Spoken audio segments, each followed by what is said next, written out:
Well, hi there, everybody. Um, let's see. All right, I just realized that that was on in an echo format, uh,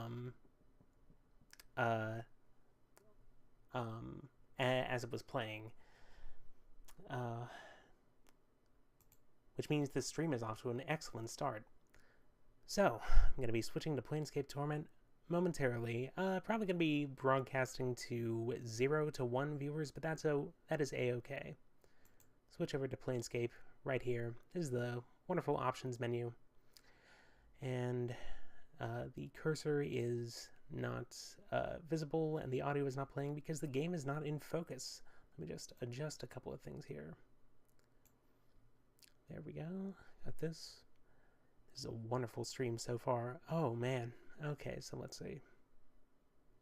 Got this. Okay. So, Planescape Torment. Let's go to the title screen. Enhanced Edition by Beamdog. Oh, incredible. This is in an RPG done in the Infinity Engine in the Baldur's Gate style. I'm just gonna start the intro movie right here.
Okay.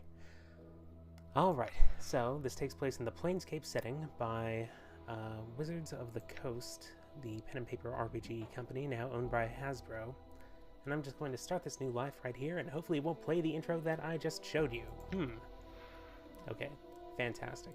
I have the character creation screen in front of me. So, one of the defining elements of this game is the fact that it's not so much motivated by combat or your ability to defend yourself or anything like that.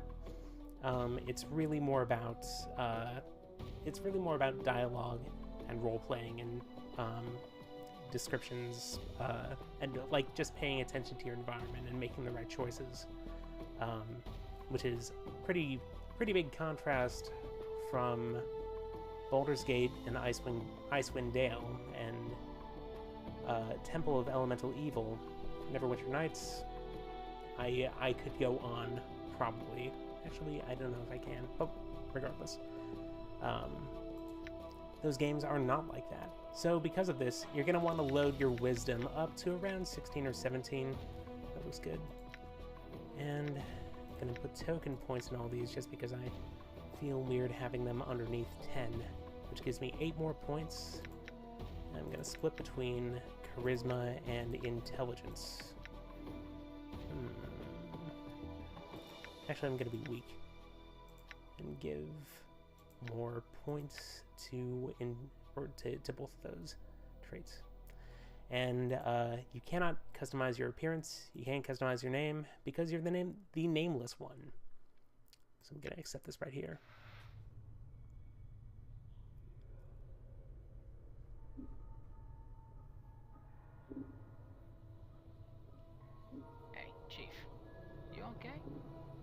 playing corpse, or you putting the blinds on the dusties? I thought you were a deader for sure.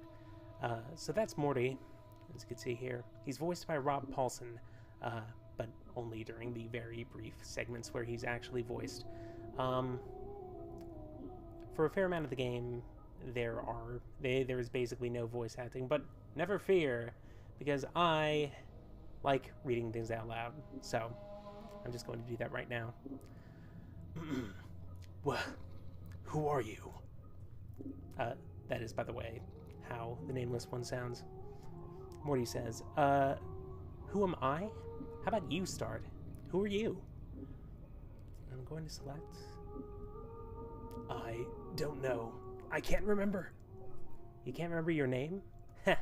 Well, next time you spend a night in this burg, go easy on the bub. Name's Morty. I'm trapped in here too. Trapped? Yeah. Since you haven't had time to get your legs yet, here's the chance. I've tried all the doors, and this room is locked tighter than a chastity belt. We're locked in where? What is this place? By the way, I'm gonna be... The voices that I make are gonna be extremely goofy. If you cringe at such things, this is not the stream for you. It's called the Mortuary. It's a big black structure with the architectural charm of a pregnant spider. I missed the all there. The Mortuary? What? Am I dead? Not from where I'm standing. You got scars aplenty, though. Looks like some Burke painted you with a knife. All the more reason to give this place the laugh before whoever carved you up comes back to finish the job. Scars? How bad are they? Well, the carvings on your chest aren't too bad, but the ones on your back... Morty pauses. Say, looks like you got a whole tattoo gallery on your back, Chief. Spells out something. Tattoos on my back? What do they say? Heh, looks like he came with directions. Morty clears his throat. Let's see. It starts with... I know you feel like you've been drinking a few kegs of Styx wash, but you need to center yourself. Among your possessions is a journal that'll shed some light on the dark of the matter. Farod can fill you in on the rest of the chant if he's not in the dead book already. Let me just make sure everything's going all right here. Okay. Farod. Does it say anything else? A couple more clicks. Okay. Yeah, there's a bit more. Morty pauses. Let's see. It goes on. Don't lose the journal or we'll be up the sticks again. And whatever you do, do not tell anyone who you are or what happens to you, or they'll put you on a quick pilgrimage to the crematorium. Do what I tell you. Read the journal, then find Farod. No wonder my back hurts. There's a damn novel written there. As for that journal I'm supposed to have with me, was there one with me while I was lying here? Now you were stripped to the skins when you arrived here. Besides, looks like you got enough of a journal pen on your body. What about Farod? Do you know him? Nobody I know, but then again, I don't know many people. Still, some Burks got to know where to find Farod. Once we get out of here, that is. How do we get out of here? Well, all the doors are locked, so we'll need the key. Chances are one of the walking corpses in this room has it. Walking corpses? Yeah, the mortuary keepers use dead bodies as cheap labor. The corpses are dumb as stones, but they're harmless and won't attack you unless you attack first. Is there some other way? I don't want to kill them just for a key. What, you think it's gonna hurt their feelings? They're dead. But if you want a bright side to this, if you kill them, at least they'll have a rest before their keepers raise them up to work again. Well, alright. I'll take one of them down and get the key. Well, before you do that, arm yourself first. I think there's a scalpel on one of the shelves around here. As you can see, search the shelves in the room for a weapon. When you find one, go to the inventory screen and arm yourself. Okay. Alright, I'll look for one. One last thing. Those corpses are as slow as molasses, but getting punched by one of them is like being kissed by a battering ram. If they start getting on edge on you, remember you can run, and they can't. Use it to keep some distance if you need to recover. Alright, thanks for the advice. As you can see, that is how he sounds. Distinguishing characteristic between this and Baldur's Gate, you can run by holding shift. And that's a modest speed improvement. Honestly, it's a sorely needed thing in those other Infinity Engine RPGs. So let's check this out. Bandages. They're bandages. They improve your health. You can hold tab also to check out this stuff. And you can see descriptions helpfully provided by the designers of this game. Alright, so what's here? Murky liquid in barrels. Also, one of the most important traits of this enhanced edition is this user interface. Prior to this, essentially, when you wanted to interact with something, you would have to right-click, and that would bring up a circular menu. I don't know if right-clicking actually was the thing, but regardless, it was like a circular menu that if you, especially if you were using high definition, or like basically resolution upscalers, because this game was originally at 800 by 600, then that menu was basically unreadable, as opposed to this, where you could just select this stuff. Prior to this, like, essentially these things weren't here, and I think these things were in the bottom right. But yeah, anyway, greatly appreciated. So, let's talk to this person. This corpse's head rolls back and forth on its shoulders. Judging from the angle of the neck, it looks like the man may have been hanged. The number 825 has been painted on the side of his head. So I ask, "I'm looking for a key. Do you happen to have one?" Chief, they can't hear you, alright? They're dead. But you're dead, and you're talking to me. Yeah, but I'm special. Death couldn't kill my zest for life. These corpses here, Morty rolls his eyes. They probably didn't have much personality to begin with. I see. Look, Chief, watching you trying to swap the chant with these corpses isn't doing much for my morale. Let's leave the corpse talk for the Barmies, alright? Alright then, let's go. So let's actually do things with this. Let's examine the corpse to see if it's carrying a key. And it's carrying nothing. But you happen to notice the hands are heavily bandaged. Well, I'm not going to disturb this corpse, even though it's walking about. Okay, zombie worker. This corpse stops and stares blankly at you as you approach. The number 782 is carved into his forehead, and his lips have been stitched closed. The faint smell of formaldehyde emanates from the body. Is it carrying a key? Looks like it. Okay, then. Let's go into the inventory screen. Oh yes, you can equip all sorts of things, like tattoos, like chest armor, left earring, right ring, okay, wrist, hand, tattoo, like basically 3 tattoo slots, showing just how edgy this game is. I need to arm myself though. I haven't found anything to arm myself, so let's look around. I'm middle clicking to move the map. Over here? Yes, here's the scalpel. Alright, you found the scalpel.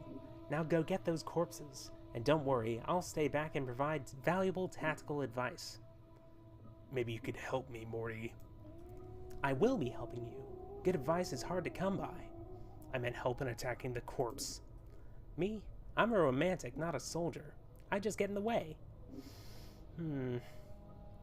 Ordinarily, I would not insist, but Morty is actually a pretty good fighter, so I would say... When I attack this corpse, you better be right there with me, or you'll be the next thing I plunge this scalpel in. Alright, I'll help you. I'm glad we understand each other. Time to introduce these corpses to the second death, then. Let's go. Okay, so let's go into inventory screen and apply this to my fist. Yes! You can even see it's equipped right here. Okay, so let's see here. Talk to the zombie. Still carrying a key? Hell yes it is. Okay. Looks like you're not long for this world. Immediately, just... And let me just zoom in here. I appreciate the Doom sound effects. Okay. Collect the items at its feet. I ended up getting a preparation room key.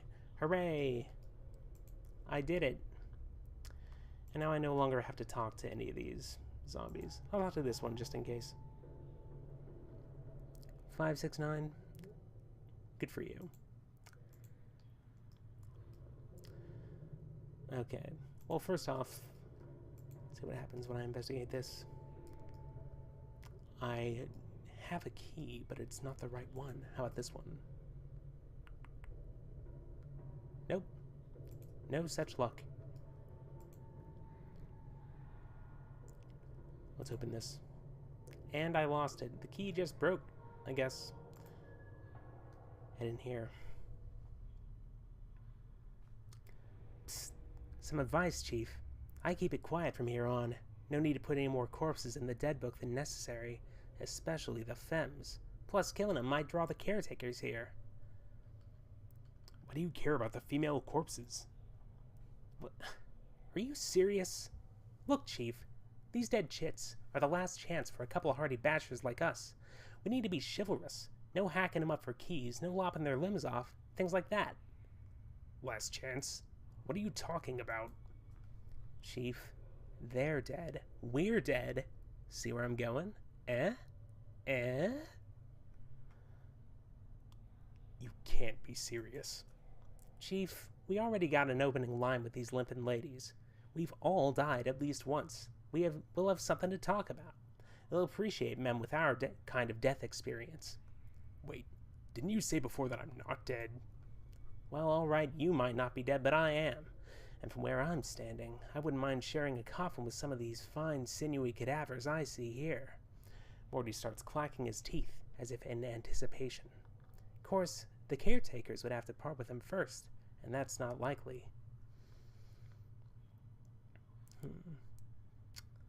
Not particularly interested in these. Alright, I'll try and remember that. Look, Chief, it's obvious you're still a little addled after your kiss with death, so I got 2 bits of advice for you. If you got questions, ask me, alright? Alright. If I have any questions, I'll ask you. Second, if you're half as forgetful as you seem to be, start writing stuff down. Whenever you come across something that might be important, jot it down so you don't forget. If I had that journal I was supposed to have with me, I'd do that. Start a new one then, Chief. No loss. There's plenty of parchment and ink around here to last you. Alright, couldn't hurt. I'll make a new one then. Use it to keep track of your movements. If you ever start to get cloudy on important things like who you are, or more importantly, who I am, use it to refresh your memory. Alright, I got it. Let's go. Updated my journal. Get used to that sound clip. It's going to be here for quite a while. Anyway, we can check our journal. Quests, journal, beasts. Morty's a beast. A talking skull. His sole weapon seems to be his mouth, whether by taunting or biting. Okay, so let's see here. You're somewhat curious as to how he's able to float around. I can't remember if that is ever explained, but whatever. You are nameless. You awoke on a slab in the mortuary in Sigil, covered in scars and tattoos, your memory gone. Who has done this to you, and why? You don't know, yet, but you're going to find out. NPCs? Female zombie? I'm going to be doing deep dives like this, by the way. This is all optional supplementary material, codex stuff, but still. Are they all... Well, it's still interesting concept art that we're seeing here. Okay, so let's see. Need to find Fairrod, need to find my journal. In the meantime, this is essentially summary stuff. I'll be, like, glancing over it every now and then just to make sure I'm not Oh, and there's also, you could search. Wow, interesting. Okay, so let's talk to this fellow, zombie worker. Shambling corpse gazes at you with vacant eyes. Her skin is paper thin, almost wispy. It's almost as if someone draped a sheet of cobwebs over her frame. 594 on her forehead. Should I hit on the corpse? I'd be out of character since I protested earlier. I'll do regardless. So, doing anything later? The corpse continues to stare at you. Farewell then. Psst. You see the way she was looking at me? Huh? You see that? The way she was following the curve of my occipital bone? You mean that blank-eyed beyond the grave stare? What? Are you blind? She was scouting me out. It was shameless the way she wanted me. I think you're imagining things. She's a zombie, a corpse, a dead person. You probably didn't even register to her senses. Yeah, whatever. When you've been as dead as long as I have, you know the signals. They may be too subtle for you to pick up on, but that's why I'll be spending my nights with some luscious, recently dead shit, while you're standing around going, huh? What's going on? Where's my memories? Whatever, Morty. Let's go. I feel like that's one of the reasons people, or one of the reasons this game has a legacy that's survived for so long, is the fact that it seems to have character. Like that conversation was completely unnecessary. It's up to this fellow.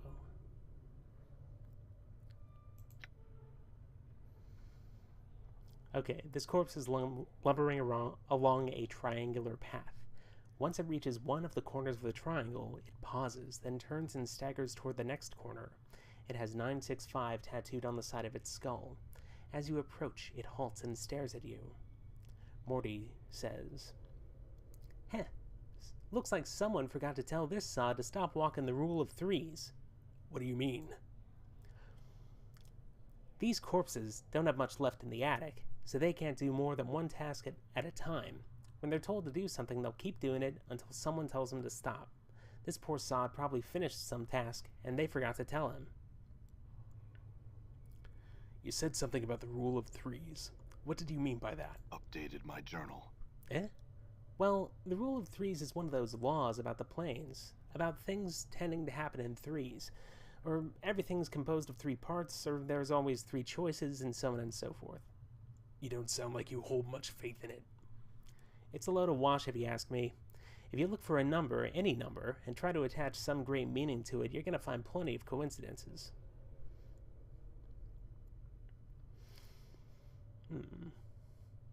I see. Before you said someone put this corpse a task, then forgot to tell them to stop. Who gives these corpses these tasks to do? Either one of the caretakers here, or whatever necromancer raised them out of the dead book. Probably one of the caretakers here. They're the ones who need the cheap labor, after all. Alright, I'm going to examine this zombie some more. And of course, it doesn't... There are no unique options. Well, whatever. Bye-bye. Okay. Oh, wait, actually...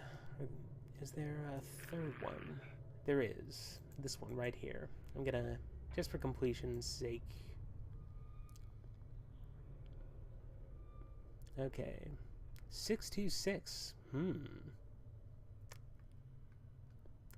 Nasty wound you've got there. Alright, well, whatever.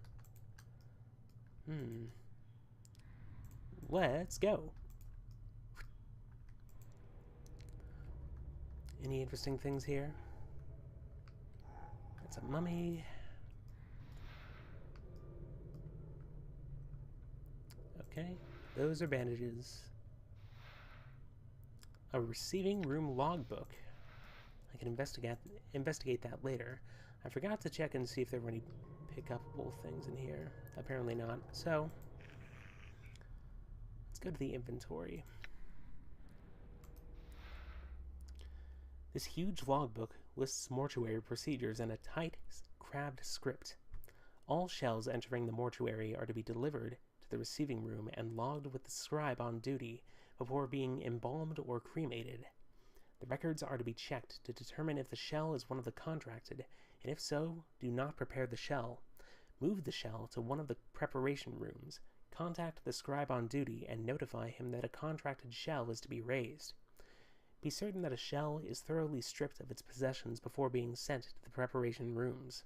The contracted workers are intended for simple manual labor and do not have the capacity to search and strip a shell. The faction is not responsible for any possessions lost or items stolen by collectors who have brought the shells to the mortuary.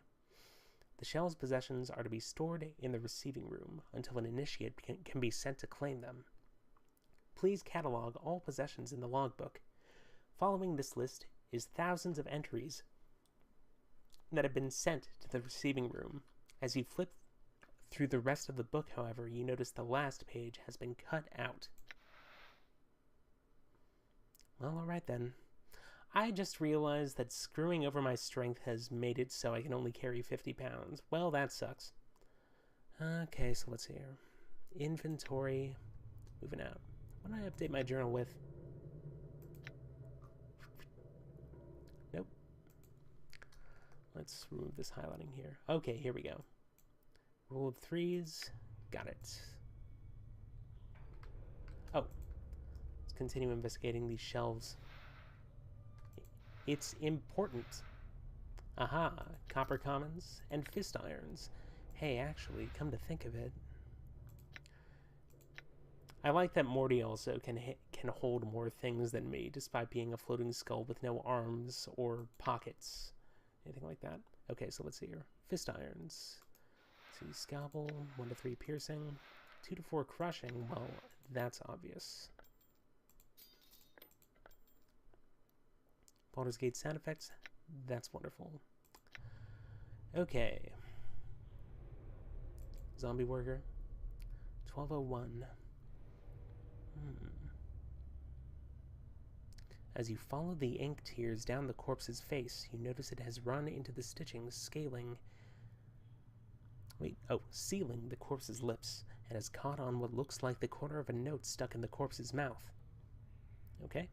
I'm going to try and pull the note out. The note has mingled with the ichor in the zombie's mouth. If you try to pull the paper out through the cross stitches, it would tear the paper to shreds. Hacking up the corpse to get at it looks like it will destroy the note. You'll need to find a delicate way to remove the stitches before removing the note. Well, guess what? I have this sweet scalpel here. And immediately I gained experience points. Like, this is the primary way you're meant to interact with this world, which I find really interesting. So you definitely slice through the scales, or not the scales, the stitches sealing the corpse's mouth, and the jaw sags open. Carefully pull the note out, and the writing still appears legible. Anything else? I'm gonna apologize, because my nameless one is a sweetie. Sorry about slicing those stitches. I just had to see what was in your mouth. The corpse's milky white eyes stare at you vacantly. Bye. Note from corpse number 1201. This is a foul-smelling note retrieved from the mouth of one of the mortuary zombies. It looks like it was sewn into the corpse's mouth by accident. Despite its condition, the writing is legible. Please, to whatever dustman reads this, I beg of you. I know of my legal obligation under the terms of the dead contract, but I am prepared to offer more than my signing fee if you will cremate my body rather than raising it. I have arranged for this note to be left with my body upon my death. If you are reading this, then please use this note as instructed, and accept the result in exchange for my contracted duty. Let my contract number serve as the key. It looks like the corpse was too late to prevent the raising, but you notice that beneath the writing is a diagram. It looks like directions for folding the parchment into a strange pattern. Okay. Well, what I can do here is hit use on this note. This foul-smelling note has a strange-looking diagram inscribed beneath the writing. It looks as if it is instructing you to fold the corners of the note so their points touch the center. A series of strange marks on each corner. Upper right, lower right, lower left, upper left. Okay.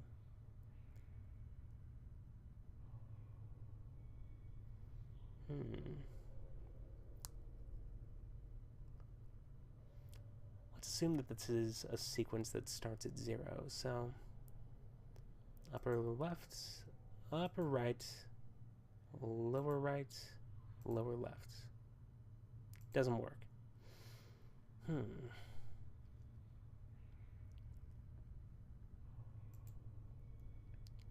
Lower right, lower left, upper left. Okay. Alrighty. Let's try doing this backwards.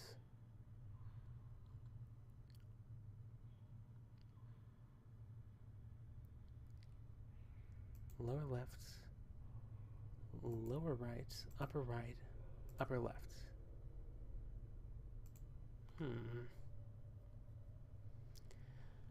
Interesting. It looks like I do not know the solution to this puzzle. What unprecedented?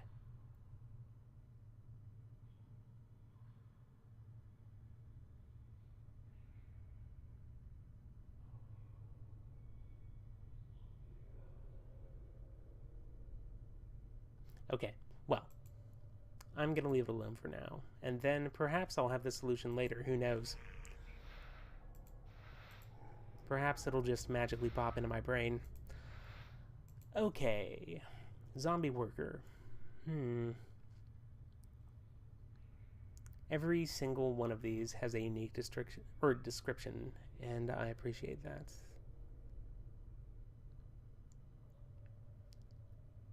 I think this one's seen better days. Well, let's see here. Zombie worker. 1094. Oh, previously an attractive young man. Gonna try hitting on this fellow. So, seen anything interesting going on? Yeah. Obviously, whether or not that's hitting on him is subjective, but I like to think so. So, let's see here. Yep, that's a mummy. Okay, so let's talk to Doll here. This scribe looks very old. His skin is wrinkled and has a slight trace of yellow like old parchment. Charcoal gray eyes lie within an angular face, and a large white beard flows down the front of his robes like a waterfall. His breathing is ragged and irregular, but even his occasional coughing does not slow the scratching of his quill pen. Greetings. Whoa, Chief! What are you doing? I was going to speak with the scribe. He might know something about how I got here. Look, rattling your bone box with the Dusties should be the last thing. Before Morty can finish his rant, the scribe begins coughing violently. After a moment or two, the coughing spell dies down and the scribe's breathing resumes its ragged wheeze. And we especially shouldn't be swapping the chant with sick Dusties. Come on, let's leave. The quicker we give this place to laugh, the better. Before Morty can finish, the scribe's gray eyes flicker to you. The weight of years hangs heavy upon me, restless one. He places down his quill.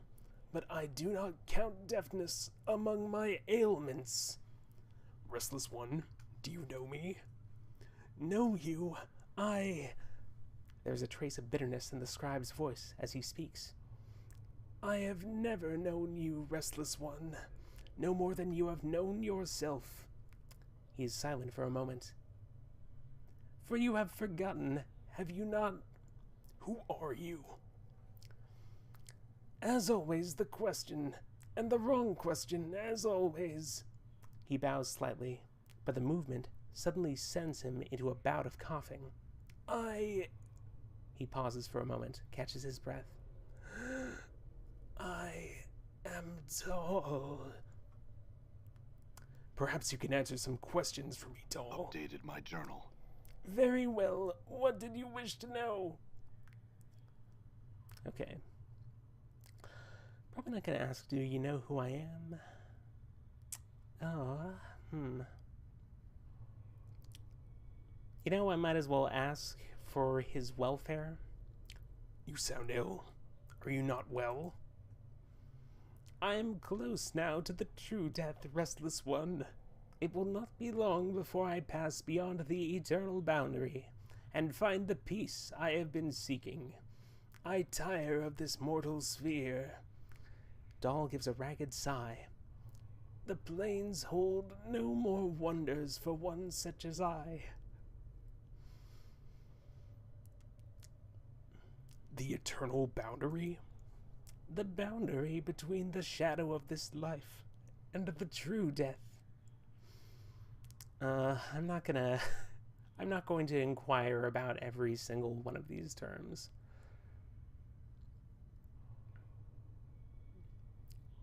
Okay, so let's see here. Actually, come to think of it, I'm curious about shadow of this life. Yes, a shadow. You see, restless one, this life, it is not real. Your life, my life, they are shadows. Flickerings of what life once was. This life is where we end up after we die, and here we remain, trapped, caged, until we can achieve the true death. Okay, so let's see here. What makes you think this life isn't real? What makes you think this life is real? Look inside yourself. Do you not feel something lacking? Doll shakes his head. This is a purgatory. There is only sorrow here. I'm sorry, doing this was making me crack up. Okay. Misery, torment. These are not the elements that make up life. They are part of the cage that traps us in this shadow. I think your fatalism has gotten the better of you. Those elements are part of life, but not the whole of it. Doll shakes his head. Passions carry weight. They anchor many to this shadow of life. As long as one clings to emotion, they will be continually reborn into this life, forever suffering, never knowing the purity of true death. I see. How does one escape this cycle of rebirth and achieve this true death? Kill your passions. Strip yourself of the need for sensation. When you are truly cleansed, the cycle of rebirth will end and you will achieve peace. Doll sighs. It sounds like a death rattle in his throat. Past these shells of ours, past the eternal boundary. I'm sorry. Lies the peace that all souls seek.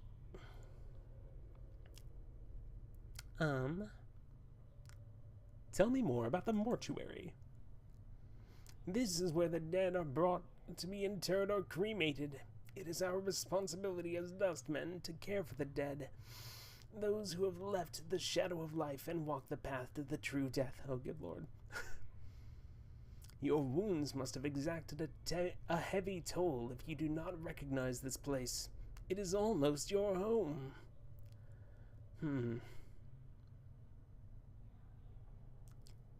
Wounds?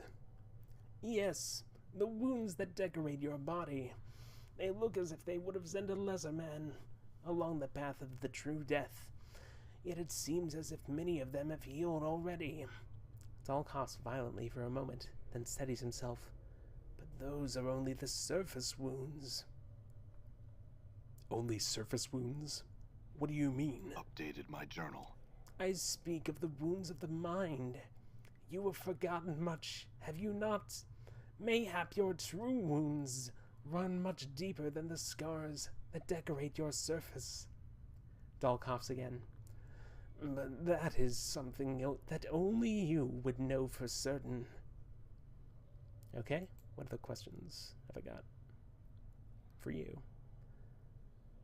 That's a pretty good way of segueing into different conversation topics. What other questions have I got for you? Okay, so let's see here. Can you tell me how to get out of here? The front gate is the most obvious exit, but they will not let anyone other than dustmen pass. Dahl breaks into a ragged cough, then continues. One of the guides by the front gate has a key to it, but it is unlikely he will open it for you, unless you are extremely persuasive. I see. All right.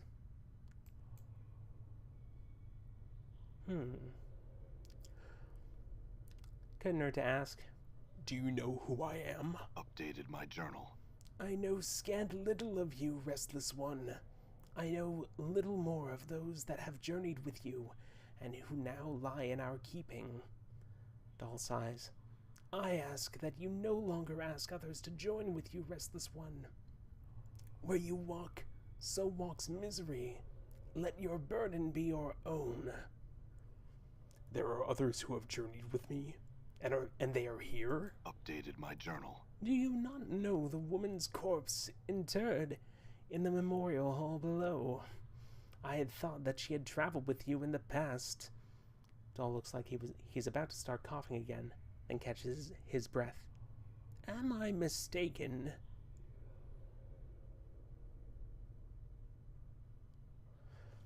I guess. All right. I will go to the memorial hall below and see if I can find her body. As you turn to leave, Dahl speaks. Know this. I do not envy you, restless one. To be reborn as you would be a curse that I could not bear. You must come to terms with it. At some point, your path will return you here. Dahl coughs, with the sound rattling in his throat. It is the way of all things flesh and bone. Then perhaps we will meet again, Dahl. Okay. So, at this point, we are 3 rooms in. Making steady progress. Oh, hey, what's in my journal? Alright. Yep, mental health issues. Okay. Mental damage may be much greater than amnesia. I wouldn't mind hearing some good news every once in a while. Boy, don't I know it. Alright. So what's here?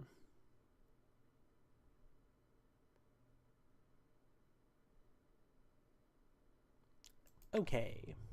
Let's go. Thankfully, these rooms are not locked.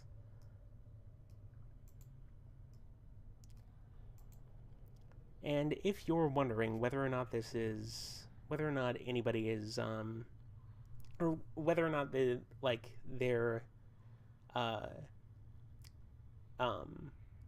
a moment where you get out into the great big world and you start role-playing and fighting and doing things like that. Like, there's no tutorial segments or anything like that, beyond that first room. Like, this is it already. This is basically what you do. This huge corpse, oh yeah, gigantic, is standing silently in the corner of the room facing the wall. Looks to have been a heavy-set man in his early years, yeah, obviously, and judging by the condition of his body, he died only recently, 1664. The corpse looks like it is serving as a librarian, for it is carrying a huge stack of books in his arms. What books have you got? Old mortuary ledgers, none of them of any particular interest. As you search through the texts, however, you notice a loose page folded between 2 of the books. You are suddenly struck with a feeling that someone tucked it there to hide it. What is this? Doesn't look like it belongs with the ledgers. It looks like it belongs in a logbook. The tear is clean, as if with a knife, so you suspect the page was removed on purpose. Okay, list of dead bodies brought to the mortuary, logged in the receiving room. Anything else? Anything else in the books? So, how did you come to be a librarian? All the other jobs taken. Alright, well, whatever. Inventory. I just realized something. I just realized how to solve this. Okay, so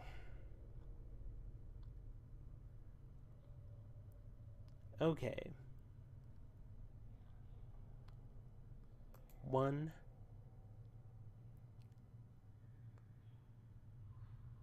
2, 0.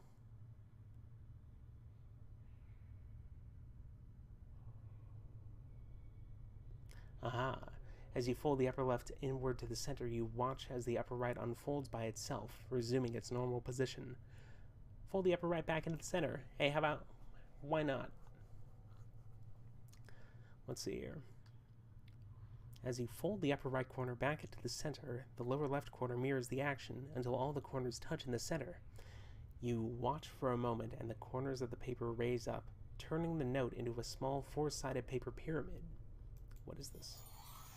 250 experience points. And also a small triangle-shaped earring. Inventory. Triangle earring.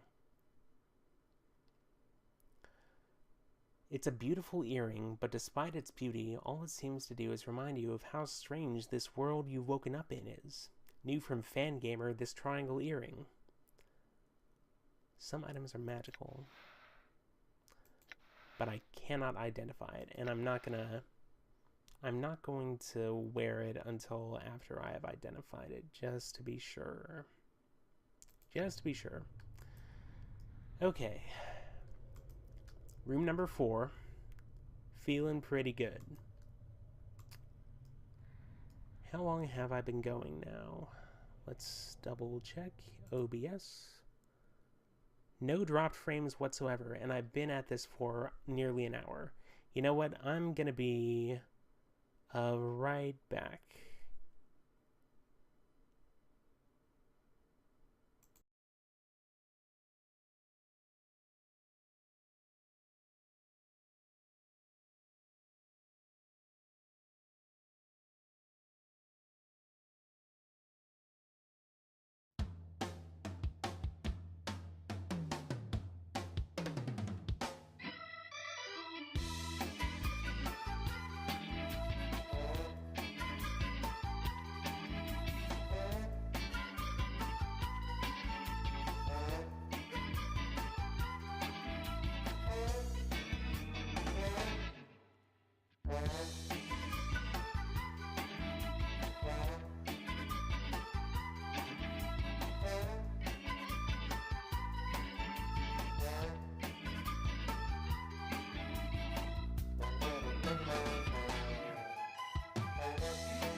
What's the holdup?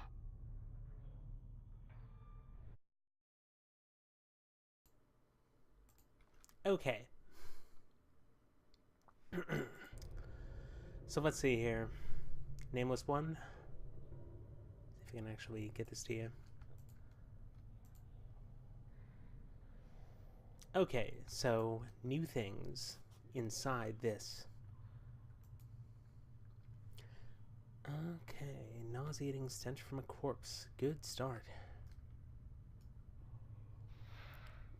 Nothing in here. Run everywhere the exact same way I did as a child. Okay.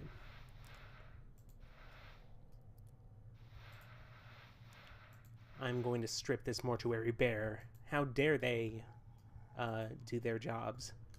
Hold me as a corpse. Provide a safe place for my eternal rest. 985?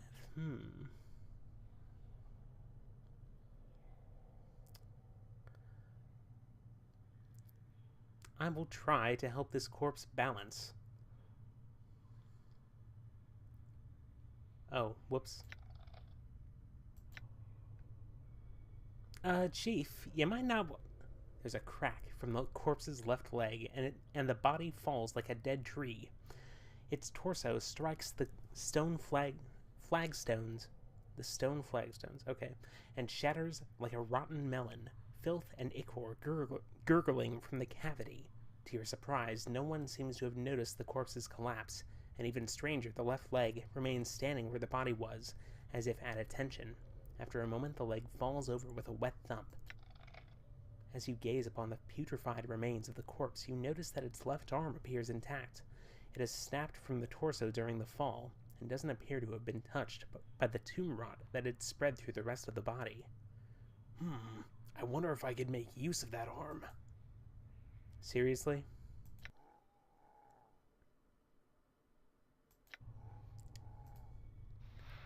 I could just pick this arm up. Left arm number 985. Well, okay. 1 to 6 crushing versus 2 to 4 crushing. You know, I prefer consistent damage to occasional high damage. Yeah. Morty, why don't you keep this arm? Look like you could use it. Oh, also, there's a thing in the inventory. As you can notice, or as you might notice, there's Morty's bite, and there's the Nameless One's eyeball. Is your eye? It looks like it's seen better days. You know, let me just remove this. Don't want to part with that. Alright then. How about the Morty's bite? Unless you suddenly become a dentist, hands off. Sure thing. So.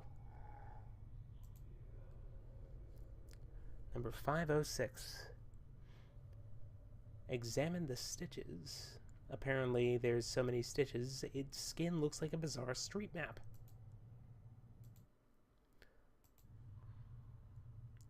The stitches encircle the corpse, running from its arms, across its chest, up its neck, and into the damp mass of white hair. As you follow the crossroads of stitches, you notice someone has jammed a needle into the corpse's forehead. It's attached to a thread stitching up the side of the skull. I'm gonna cut these stitches. And I got an item and some experience. Valuable experience. You slice the thread neatly with a scalpel, then pluck out the needle and pull the stitches out. Okay. And the number 78 is here. Seems you got 2 different designations there, corpse. Well, whatever. And now I have a needle and thread.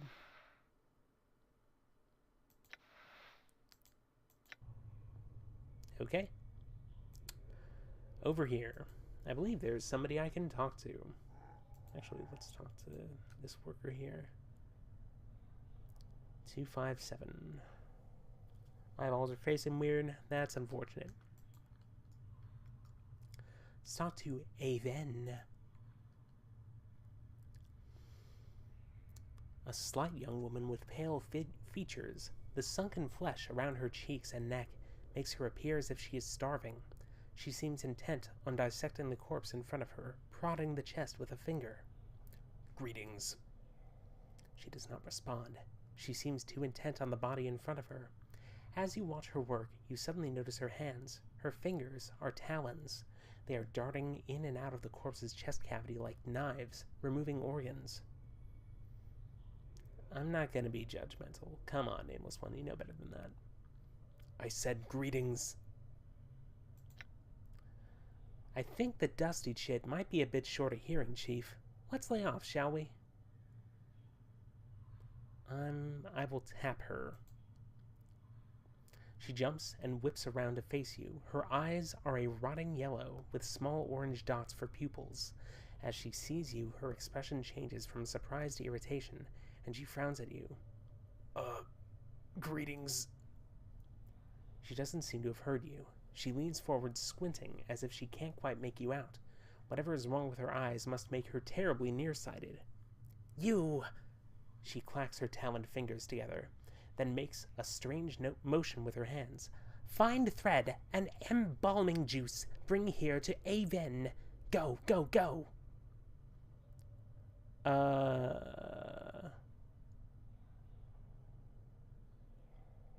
I had some questions first. Updated my journal. Oh. You already said that. I'm not going to ask what's wrong with her hands. That's rude. Okay, so I need embalming fluid. I will find some somewhere. Already got the thread. Kinda did something video game sociopathic to get it, but whatever.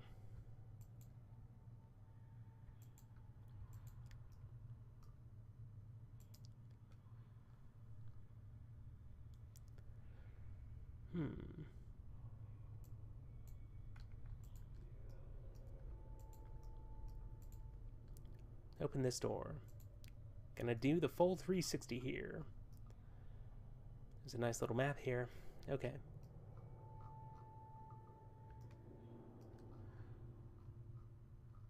Well, okay.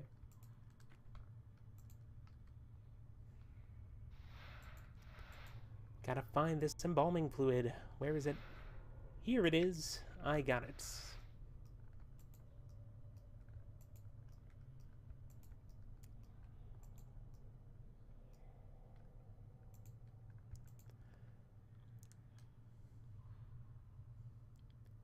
Tap. She turns, sees you, and then frowns. Oh, apparently the rhythm of the towns reminds you of something that he can't quite recall what. Okay.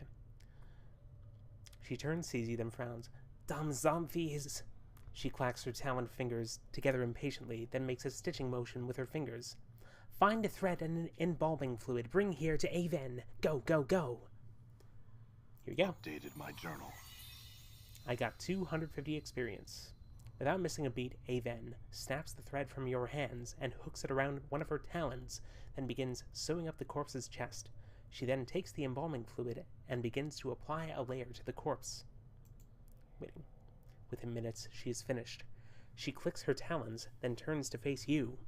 To your surprise, she extends her hand and drags her talons along your arms and chest. I'm gonna keep playing zombie. Looks like you have a new friend, Chief. You two need some time together, or... Not gonna respond. As she traces your arms and chest, you suddenly notice that she seems to be examining your scars.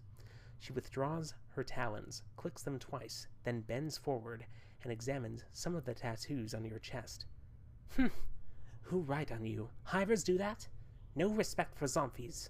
Zombies, not paintings. She sniffs, then pokes one of your scars. This one bad shape. Many scars, no preserves. Her talons suddenly hook into the thread you brought her, and lightning-like, she jabs another talon into the skin near one of your scars. It feels barely more than a pinprick, but it looks like she's about to start stitching you up. You know what? Why not? I'm easygoing. Updated my journal. The sensation is curiously painless as Aven begins to stitch up your scars. Max HP increased permanently. Whoa! When she is done, she sniffs you, frowns, then stabs her fingers into the embalming fluid. Within minutes, she has dabbed your body with the fluid, and strangely enough, it makes you feel better. This may be the second time in my life I'm thankful I don't have a nose. Aven puts the last touches on your body. Gives you another sniff, nods, then makes a shooing motion with her talons. Done. Go. Go. Okay. Bye. What's the journal say about this? Healthier. That's good to know. Since I stiffed myself on Constitution earlier. Okay. So now, back to this room. Alright, examine that.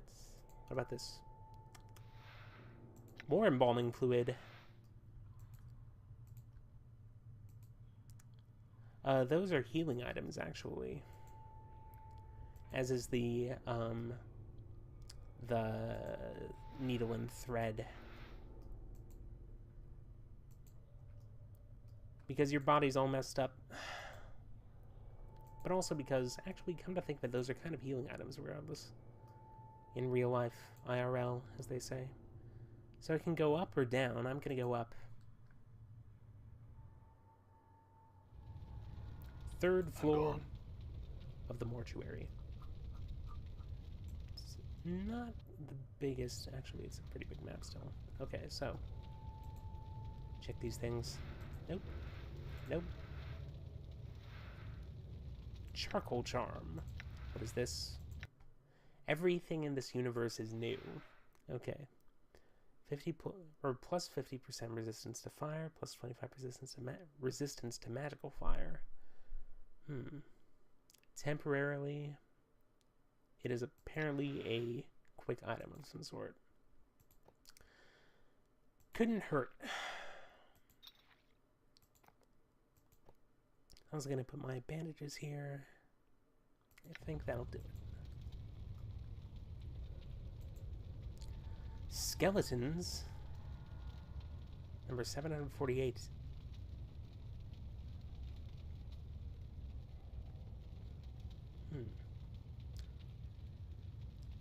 I have to ask, why the smock?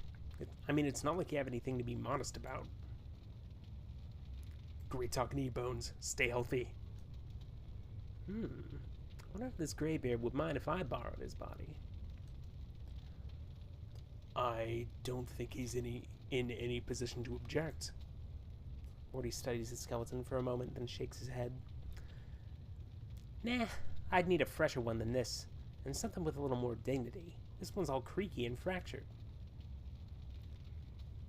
Alright then, let's go. Let's examine the skeleton carefully. Someone has taken care to bind the bones of the skeleton with leather straps woven around the body in such a pattern that they resemble muscles and tendons. The straps are secured to metal bolts punched into the skeleton's joints. This skeleton looks like it has seen a great deal of service. Many of its bones are chipped, and its numerous fractures are bound with sealant and foul-smelling glues. Let's see if I can pry this out. Oh, I see. Well, Chief, that's vandalism. Those bolts are probably the only thing holding that bag of bones together. Necromancy only goes so far with these old fellas, you know?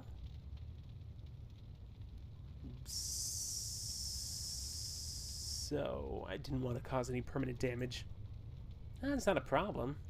Morty does a strange bobbing motion that you think might be a shrug. Just wasn't sure if you knew that or not. By all means, go ahead.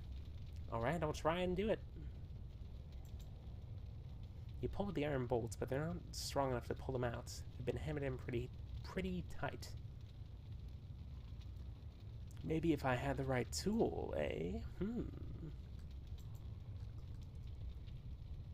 There's a dustman over there, and it's not named, so I'm not gonna mess around with it. What about this zombie? Hmm.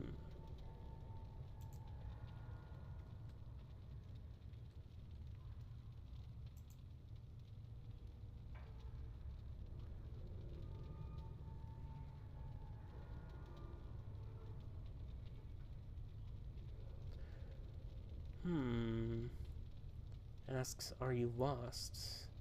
I'm gonna say yes.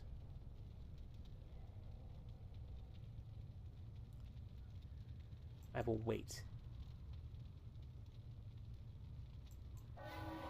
What? Oh, God.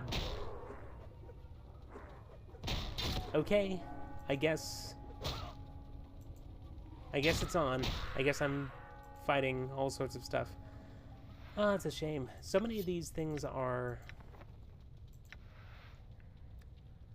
So many of these fights, rather, are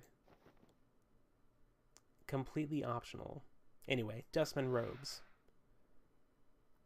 Usable only in the mortuary. They have an old musty smell about them and they don't fit you very well. You doubt the Dustman disguise will hold up under scrutiny, and certainly not if the Dustmen are looking for an intruder. I see. So... I guess... that's where this playthrough's going. I'm certainly not going to reload. No way. It's not the way I do things. Oh, it's a shame, though. There are so many zombies I could have examined.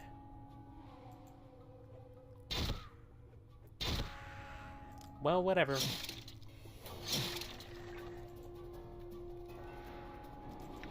Wooden club, nice. Iron pry bar. Dustman request. What is this request? Contact the necromancer responsible for raising contractual number 42. I know he's examined the skeleton before, but I am certain the initial raising of the body was warped. The worker still responds to commands, but when it has completed the task, it resumes pacing in the same circular pattern as it did before. Dahl recently informed me that Worker 42 exhibited that same walking pattern when it was a zombie decades ago. There may be a soul echo in the marrow, or the skeleton's age might have caused the magic animating him to decay. One of the initiates suggested it may be following an order issued by a higher-ranking dustman in the past, but I have found no records of such an order. Whatever the reason for its behavior, the matter is to be resolved or the worker replaced.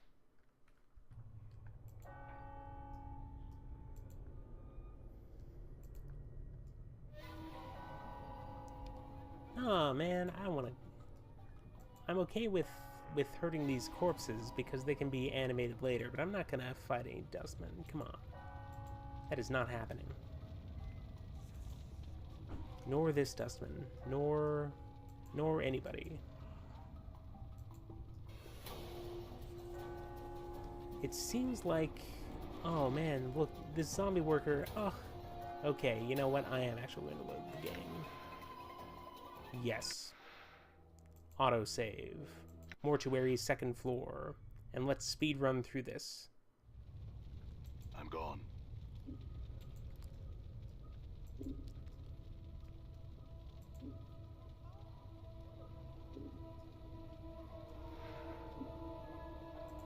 I need this junk. Okay, elsewhere.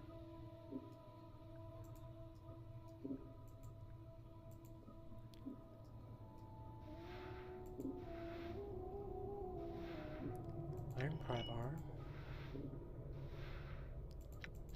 Dustman request. This container is locked. Can I...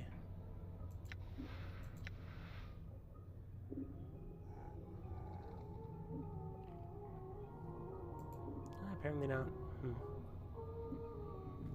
This corpse's meaty head was clearly severed at some point and hastily sewn back on. Several different sets of stitching, all in various states of unraveling, seem to indicate that the head is constantly being knocked back off and reattached during the course of its work. A number 79 has been cut into its temple, circumscribed by a fanged circle that appears to have been branded on its forehead. The fanged circle looks like it was branded on the corpse's forehead long ago, presumably before it died.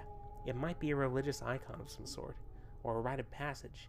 You notice that one of the recesses between the inner fangs has a small triangle within it, as if it has some special significance. Interesting. How did that mark get there, corpse? Updated my journal. Makes no reply.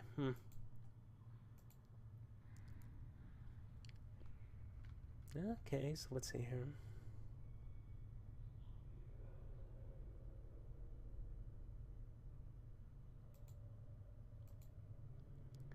Skeleton workers.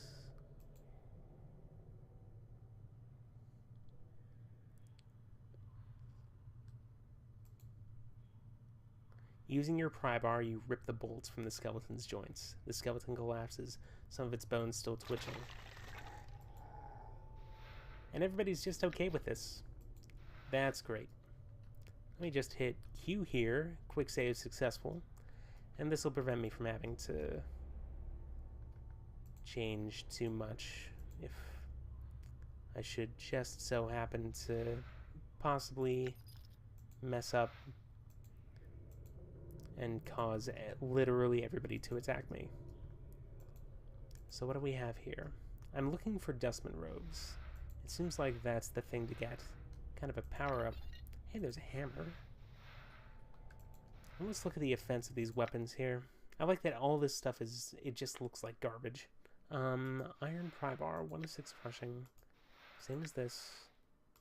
Iron spike. 1 to 6 crushing. 1 to 6. 1, 2, 6. Okay. Quick save. Anything else here? No, nothing. Hey! Zombie worker. 1146. Entire body is covered in horrible scars, worse even than your own, as if its owner had been burned to death. Its nose, ears, and several digits are missing, presumably charred away in some long-ago conflagration. As you block its path to get its attention, it stops and gazes at you with vacant eyes. Okay.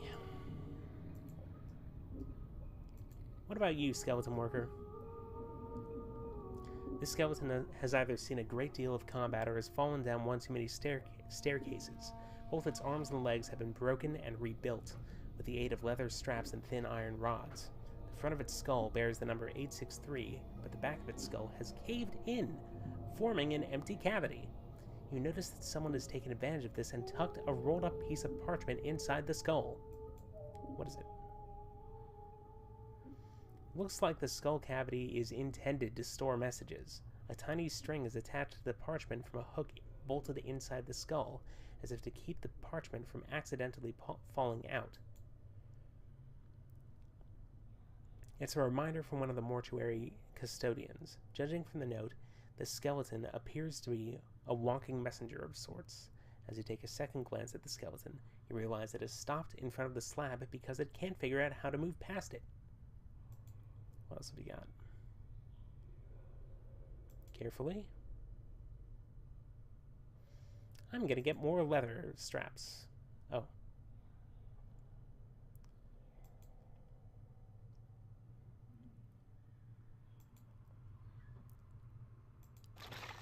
My logic is that these creatures are dead. They should be allowed to rest, and I agree with Morty's philosophy that this is essentially doing them a favor. Mortuary task list. Dustman embalming charm. What else? Clot charm. Bandages.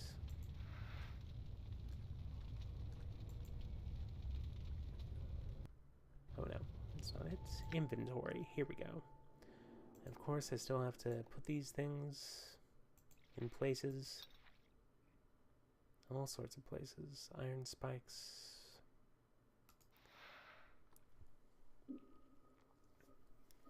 Invokes embalming a miner.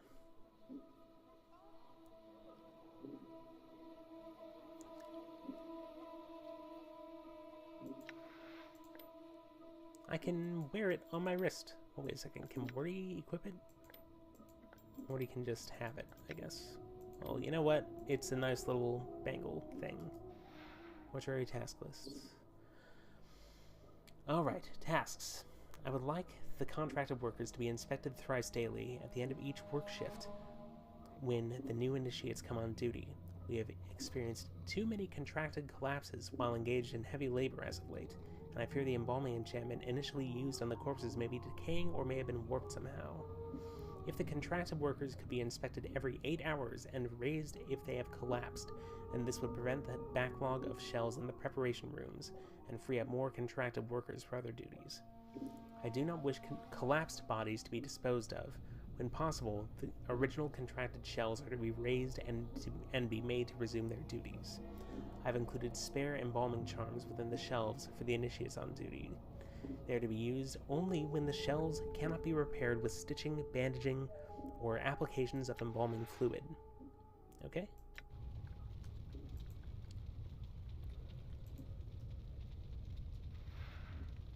Needle and thread. Nope. Bye. Farewell, my friend.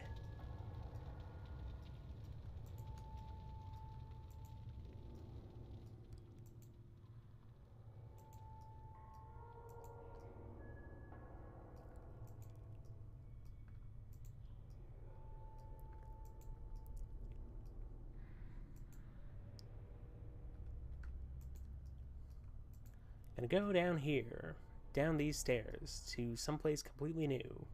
Mortuary 2nd floor. Hey, that's great. I unlocked this.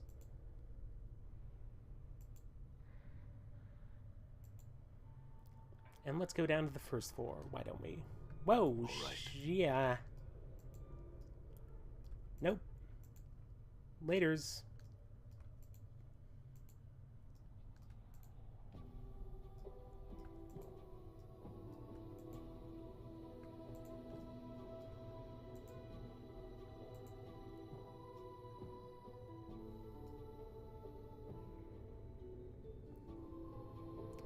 I'm hoping the Dustman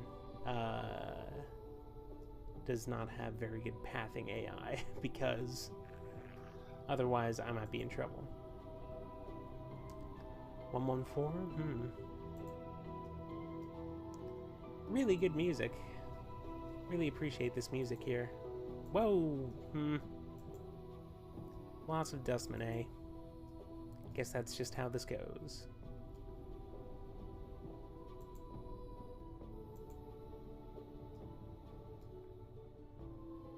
Oh, hello.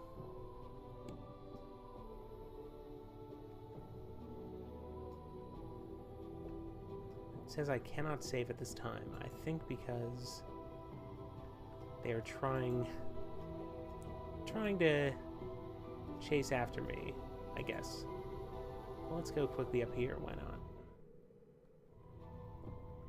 Okay, quick save successful. And let's see if Done. Reloading has done anything. Reloading this room, rather, not my save.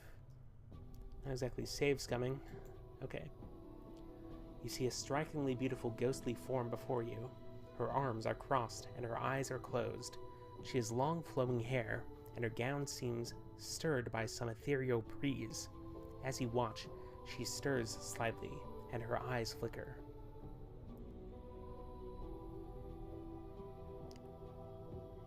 I'm gonna wait. You. What is it that brings you here? Have you come to see firsthand the misery you have wrought? Perhaps in death I still hold some shred of use for you, my love. It sounds like Jennifer Hale. I would not be surprised if it was some other career voice actress. There is no diplomatic way through this. Who are you? How can it be that the thieves of the mind continue to steal my name from your memory? Do you not remember me, my love? The ghost stretches out her arms. Think! Her voice becomes desperate again. The name Dayanara must evoke some memory within you. I'm not gonna lie to this woman. She's dead. She's a ghost.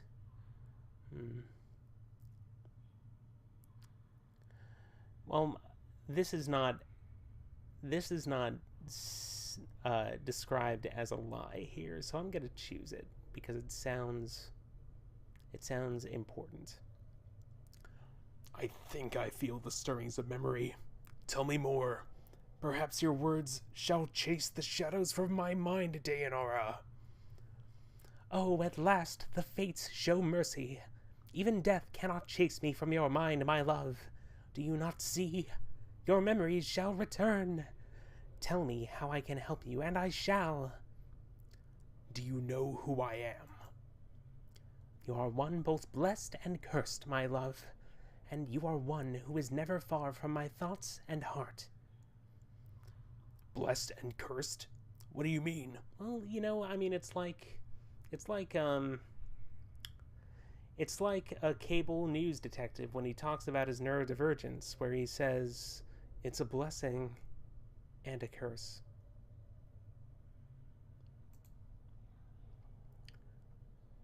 The nature of your curse should be apparent, my love. Look at you. She points at you. Death rejects you. Your memories have abandoned you. Do you not pause and wonder why? I'm still trying to get my bearings, actually. What else can you tell me about myself? I know that you once claimed you loved me, and that you would love me until death claimed us both. I believed that, never knowing the truth of who you were, what you were. And what am I? I cannot. She suddenly freezes, and she speaks slowly, carefully, as if her voice frightens her. The truth is this. You are one who dies many deaths. These deaths have given the meaning, or given the knowing of all things mortal. And in your hand lies the spark of life and death. Those that die near you carry a trace of themselves that you can bring forth. As Dayanara speaks the words, a crawling sensation wells up in the back of your skull. You suddenly feel compelled to look at your hand. As you lift it up and look at it, you can see the blood coursing sluggishly through your arm, pouring into your muscles, and in turn giving strength to your bones. Updated my journal. And you know Dayanara is right. You suddenly remember how to coax the dimmest spark of life from a body and bring it forth. The thought both horrifies you and intrigues you.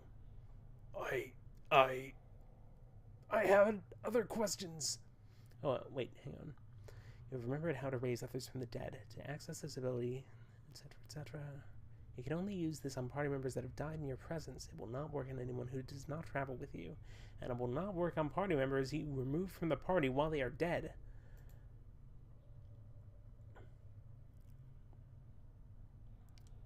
I need to escape this place. Can you help me?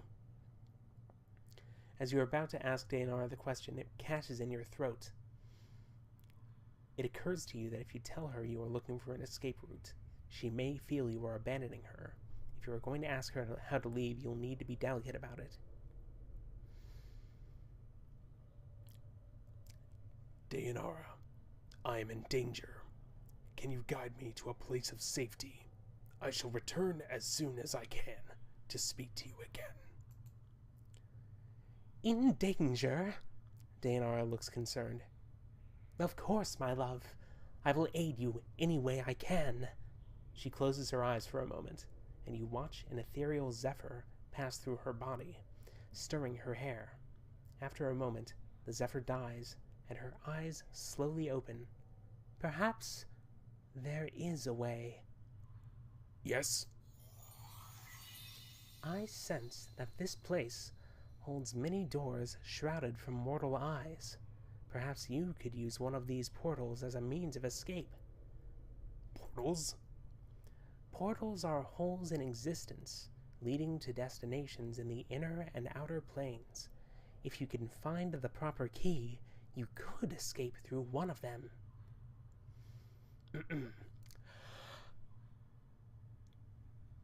Key? Dayanara pauses for a moment, as if attempting to remember. Portals will reveal themselves when you have the proper key. Unfortunately, these keys can be almost anything: an emotion, a piece of wood, a dagger of silvered glass, a scrap of cloth, a tune you hum to yourself. I fear that the dustmen are the only ones who would know the keys you could use to leave their halls, my love. Then I shall ask one of them. Farewell, Dayanara. Hold a moment.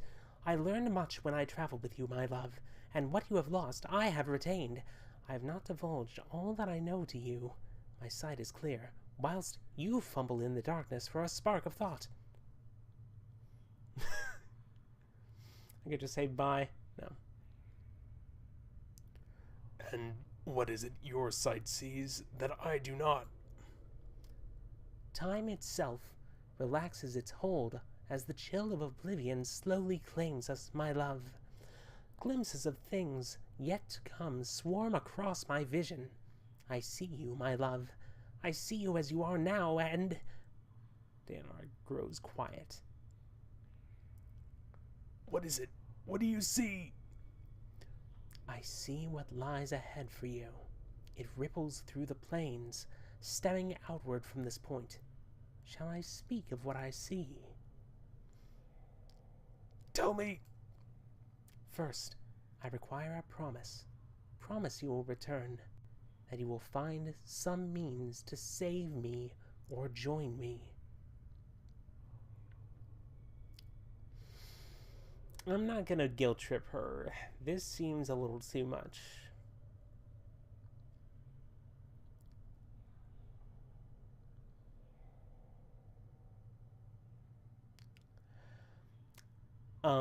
Also treat her just like a regular ghost, as opposed to somebody who seems like she knows something. I could make the mealy-mouthed, terrible reply, okay? And then there's this. I appreciate this telegraphing to the player, the make vow preface to this. It says, I swear I will find some means to save you or join you. This is what my eyes see, my love. Unfettered by the shackles of time. After several minutes.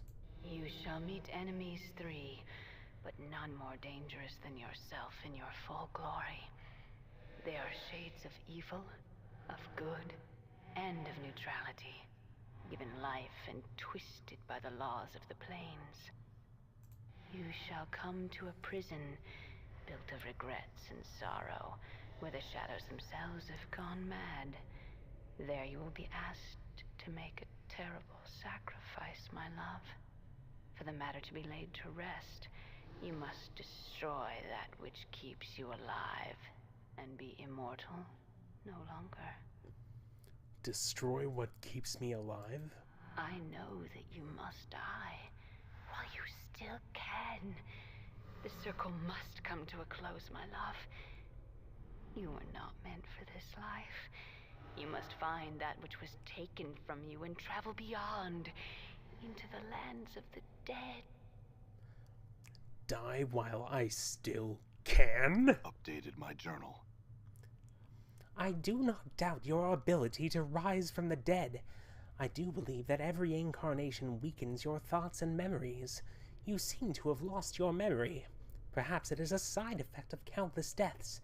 If so, what more will you lose in successive deaths? If you lose your mind, you will not even know enough to realize that you cannot die. You shall truly be doomed. Countless deaths? How long has this been going on? I do not truly know, except that it has gone on long enough. All right. I shall wait for you in death's halls, my love. I like the echo added to that. She smiles, but there is only sadness in it. She closes her eyes, and with an eternal whisper, or an ethereal whisper, she fades. You back with me, Chief? It kind of drifted out of me there. No, I'm fine. Do you know who that spirit was? Eh? Spirit? That specter I was talking to. The woman. You were rattling your bone box with some woman? Where? Morty looks around excited. What did she look like? She was right on top of the beer. Didn't you see her? I've never seen that word anyplace else aside from this. I assume it's real. No. You just kind of drifted out for a bit there. Just stood there, statue-like. I was a little worried you'd gone addled on me again. Nah, I'm fine, I think. Let's move on.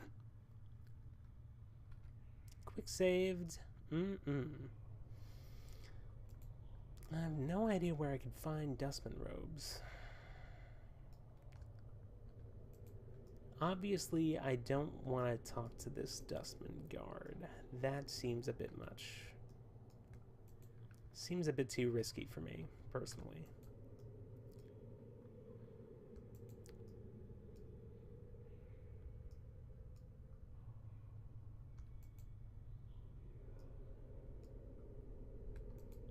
Yo! Elsewhere. Just gonna... Nope.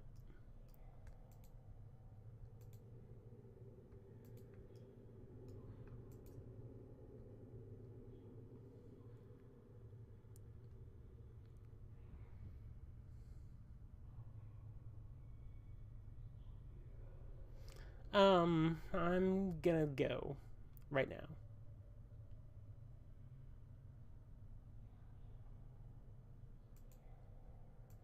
Okay.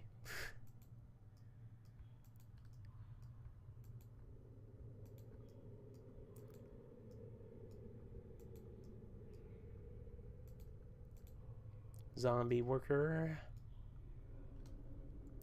732. He's carrying a huge tome in his hands. It's a book of enchantments and wards, filled with diagrams and charts detailing the various aspects of the necromantic arts. The book itself is extremely heavy, as awkward as the zombie... Hey, awkward zombie. It must be extremely strong. Awkward zombie. Fantastic comic. I recommend it. I've been live for 1 hour 37 minutes.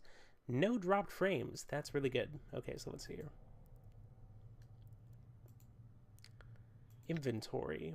What do I have in this tome of bone and ash? This worn leather-bound tome lists diagrams and charts detailing several minor wards and enchantments. There are numerous drawings of skeletons, bones, and the manner by which they may be preserved over time. Of particular interest is the section regarding guardians. Apparently the dustmen animate corpses of fallen giants to serve as guardians for the mortuary. To make them even deadlier, armoring enchantments are woven into their breastplates to help shield them from attacks. Much too complex to absorb all at once, but it looks like you could refer to certain sections when the need arises. Okay, I'm gonna give some of this garbage to Morty.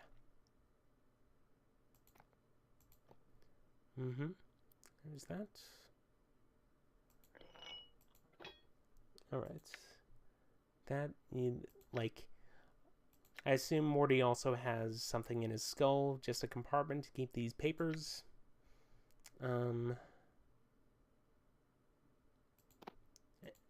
Wrap him in those leather straps. Iron spikes sticking out of his ear holes. What else? I'll keep these clubs and this hammer for myself.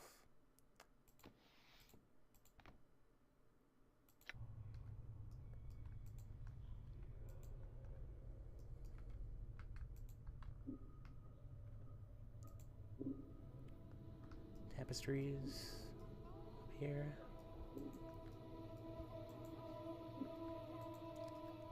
Zombie worker. He smells foul.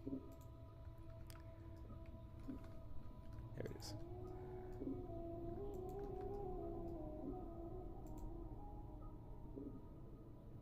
Hmm. 1041.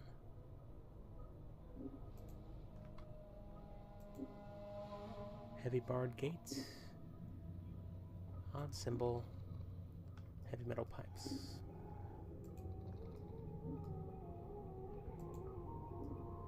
What's in the center here? Couple of dudes. Giant skeleton, eh? Just investigate this thing you appear to be clearly guarding. Crescent hatchet? Don't mind if I do. Okay. 2 to 7 slashing.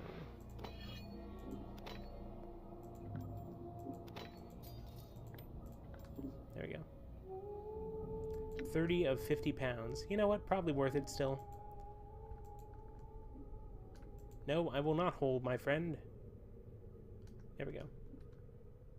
Quick save successful. Check out this giant skeleton. Carefully.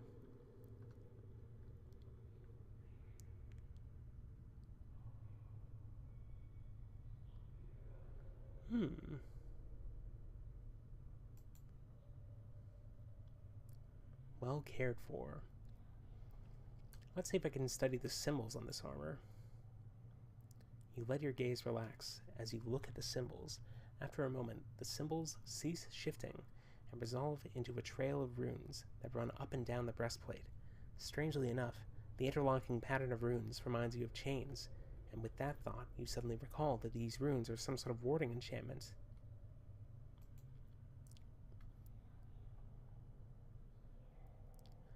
I will compare the runes to the runes in the book of Tome and Ash.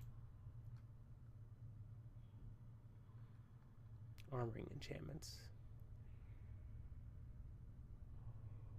Touching the skeleton will most likely cause it to awaken and defend itself. Can I determine how these wards can be broken? It applies only to the breastplate.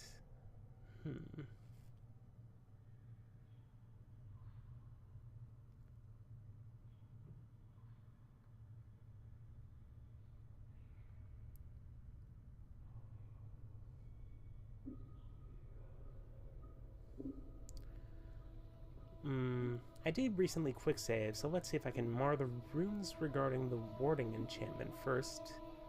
Work backward through the rune pattern, canceling the necromantic and the armoring enchantments.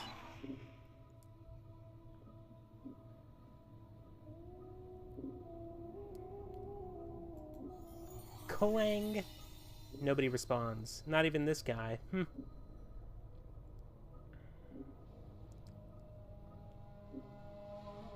I'll just take it then.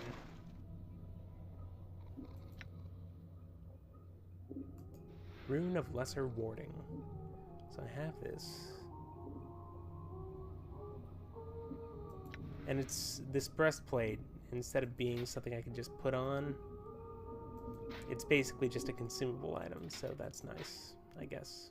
It invokes the armor enchantments. Can I do that with this? Get some free experience?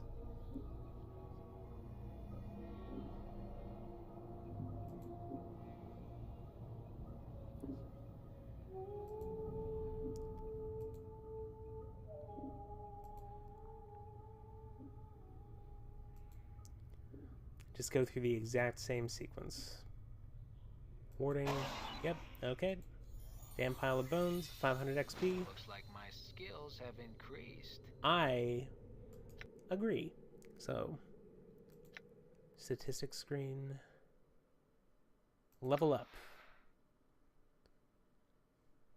Nice. And I can increase my character traits. Let's increase my wisdom to 18. Okay. There's an important part, or an important aspect of wisdom, and it's that it increases your ability, or it increases your XP gain, which is why it's very advantageous to have it when you first start. So, nice. Biography. This is interesting. I will consult it later.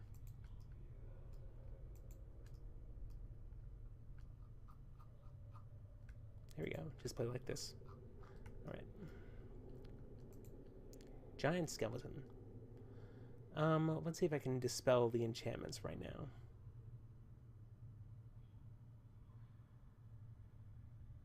Actually, no. I'm just going to go through the exact same sequence just to make sure. Examine the armor. Study the symbols. Huh, interesting. runes in the armor. How about that? Looks kind of similar to the Book of Tome and Ash. Let's see if I can do this. Okay, study this. Reinvent the wheel. Kablamo! Let's see what we got this time. I'll just take it then. More and more XP. That's all I care about. Let's see if I can just do this right here.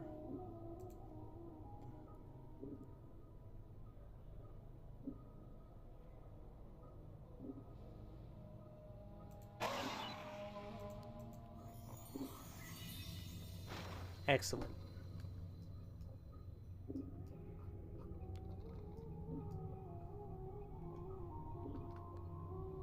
Oh, this is an interesting little map animation. Okay, that said, I have no clue how I'm meant to get out of here.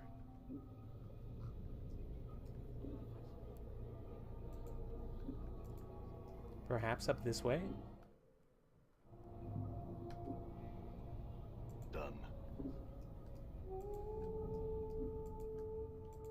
In here, maybe? Mayhaps? Zombie worker. What do you have to say about this?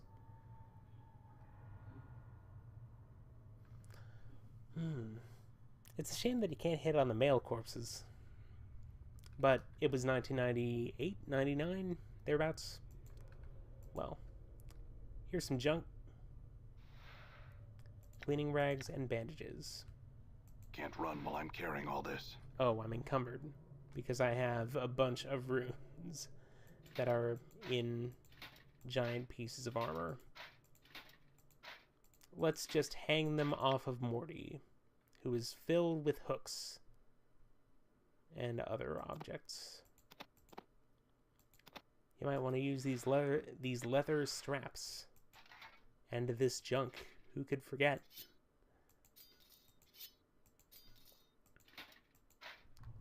Okay.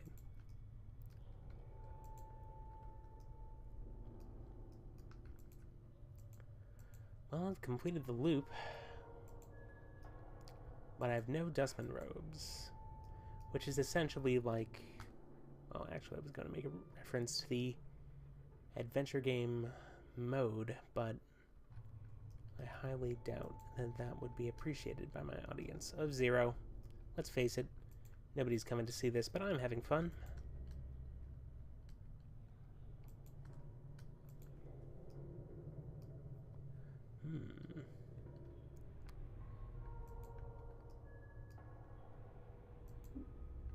See if talking to Doll does anything.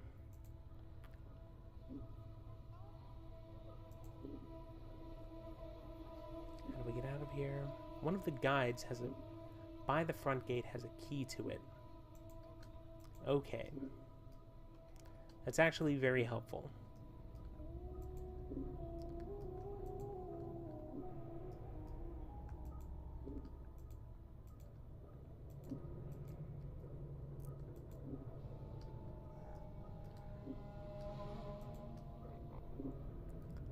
I have free reign of this dungeon here.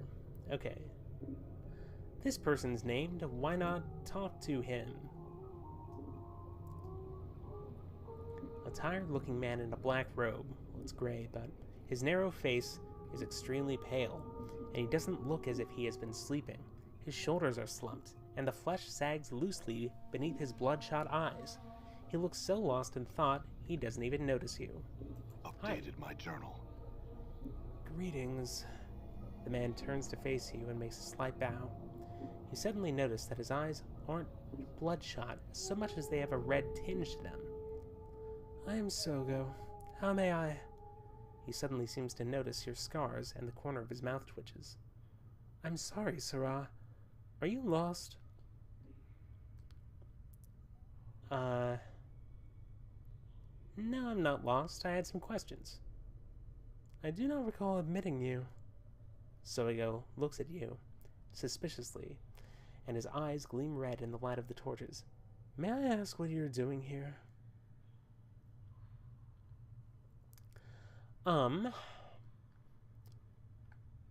I was here for an interment earlier, paying my respects. I'm ready to leave, but I seem to have gotten turned around.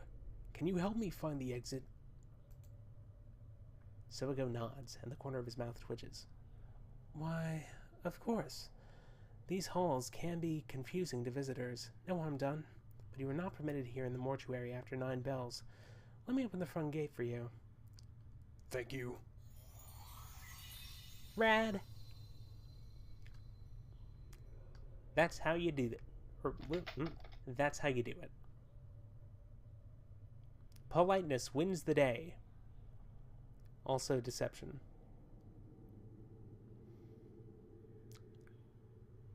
Let me see if I can ask some questions. Just want to know, Are you alright? You look tired. I've recently taken ill. Minor fevers, nothing more. Sometimes they make sleep difficult. Is there anything I can do? No, thank you for your concern. I will endure. Was there something else you wanted? Yeah. Okay. You can tell I'm sort of playing it fast and loose about this. Alright, let's see here.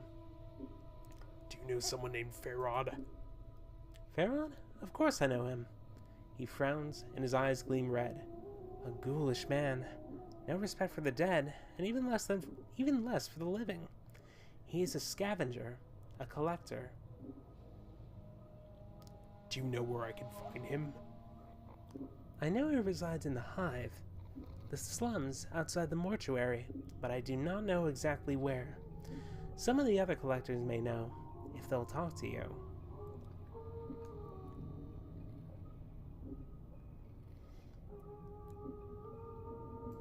What else do you have to say? I'm missing a journal. Have you seen one? A journal? Soigo seems confused. No, I have not seen one. Alright, thanks anyway. Farewell. I'm gone. I'm gone. And off I go. Damn.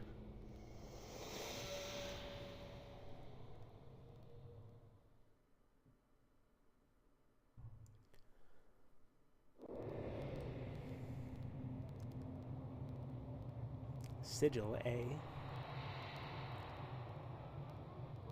It's kind of like a Halo sort of thing. Anyway. Done. How big is this map? It's very large. Okay then. Get a nice close look at these sprites. Made using pre-rendered 3D assets, of course. Dustman Gate Guards. You know, I think I've had enough of talking to Dustman at the moment.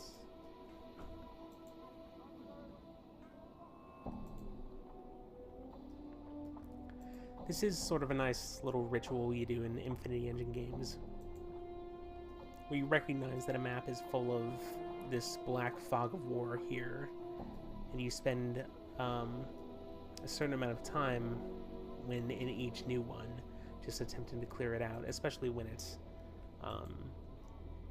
clearly a town or not some sort of dungeon.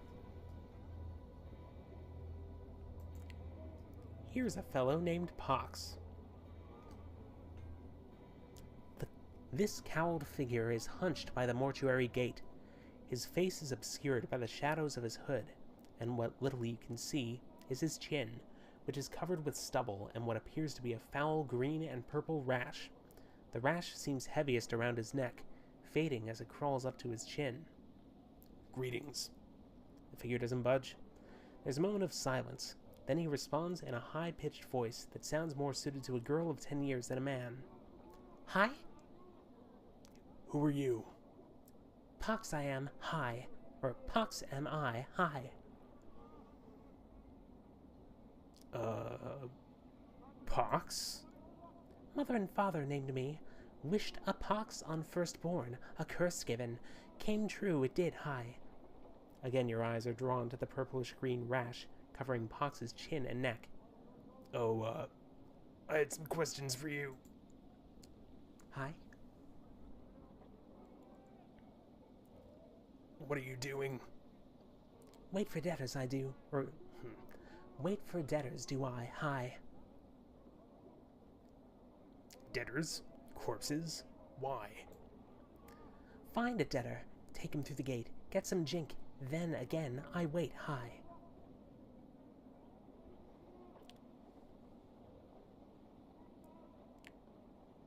Through the gate? Why? A debtor's to a dustman, what copper's to a collector. Bring him the dead. They give you the copper, or they give you copper at the gate. They do. Hi. Why do the dustmen pay for the dead? Streets clean. Debtors put in their place. Streets don't stink. Dead aren't lost. Kept inside gate. All happy. Hi. What do the dustmen do with these debtors they buy? All debtors inside gate. Put them on slabs. Cut them up. Bury them. Or make them walk high. I'm not gonna ask this. I've talked to at least a dozen and a half of those guys. So, let's see here. Is the front gate the only way inside the mortuary? Hi, only debtor or dustman go in gate they do. You want Pox make you debtor again? Again? Hi, many time you ask. Pox always do. How many times exactly? Many time, hi. So, we've met before. Hi. What do you know about me? You a debtor who don't stay debtor for long, hi. Deal square with Pox, you do. Do you know anything else about me?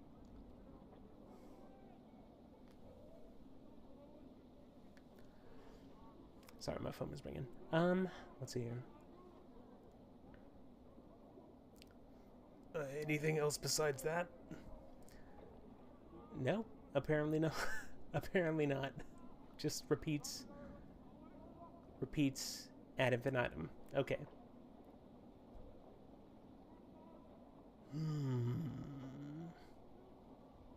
Other questions? I've lost a journal. Hi, no journal have I seen. Things get lost in the hive, never found again. Maybe journal, one of them. Hi. I'm not doing great with this voice. Well, whatever. Anyway, other questions? Yeah, farewell. Okay. So we got this square. Dustman. Frightened hive dweller. What makes you frightened, my friend? You can just talk to random people on the street. It's great. You see a man in tattered clothing. As you approach him, he suddenly stops and begins to look around, frightened. Greetings. The man looks startled, then takes a step back. What you be wantin', cutter? His voice is shaky, and he seems taken aback by your scars. I have nothing on me, so's I don't, and my rags are not worth the trouble. Good lord. Calm yourself. I'm not here to rob you. I had some questions. He keeps a safe distance, and his eyes dart from side to side as if expecting something to step out of the shadows. Questions, you said. And, what might these questions be? Can you tell me about this city? What do you want to know about Sigil, then? What is this place? The city? City of Doors, the cage. Place where all doors lead to and from. Center of the plains, and gets most of the backwash from all places, too. Some say this is where everybody ends up at one point or another. City of Doors? Aye. You see, Cutter, the city is... He frowns as if struggling with the words.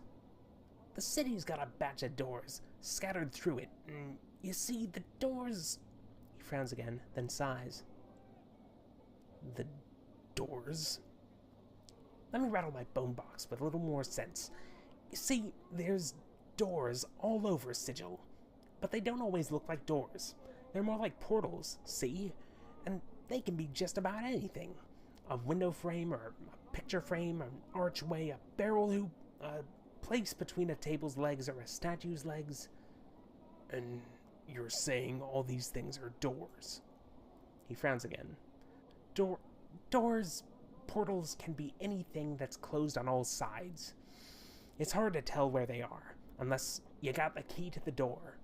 That's how you get here. Or is that how you get here, Cutter? Through a door? I'm doing Mr. Krabs here. That's ridiculous. Okay. Let's see here. What makes you say that? Well, you don't act like you're from around Sigil, see? Other questions? Okay, let's see here.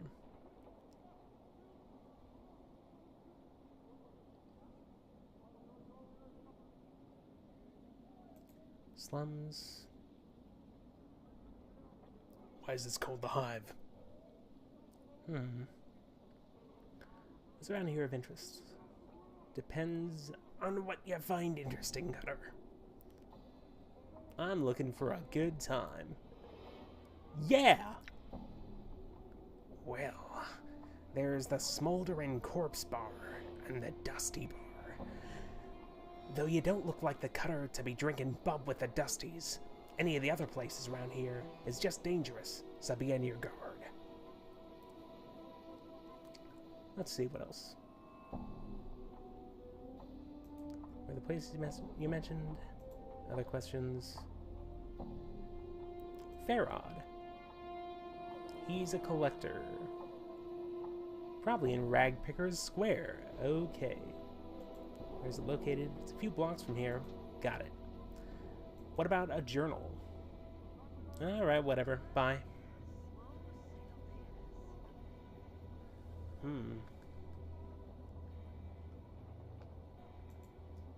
Hive thug propositioning a harlot? Excuse me. Greetings. Alright. But, oh.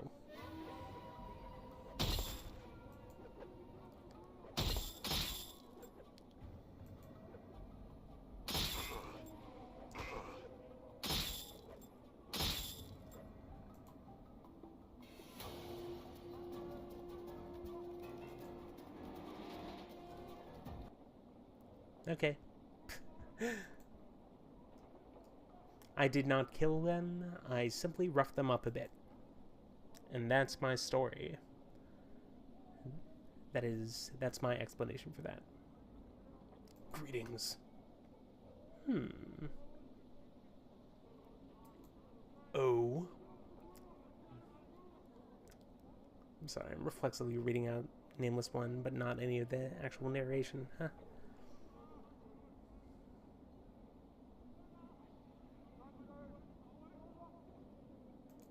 Missing a journal.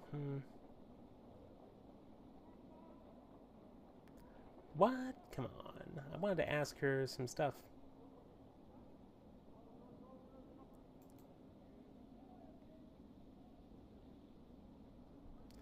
$3 coppers. I like that you can just proposition this woman just for dialogue, just not for sex, just for talking. Okay, so tell me about Farod.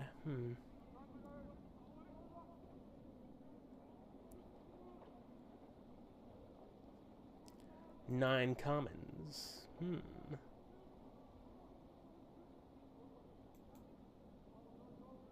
He's a collector's boss. Where can I find him? Ragpicker's Square. Exactly what I heard from the other fellow, but I got experience points for it.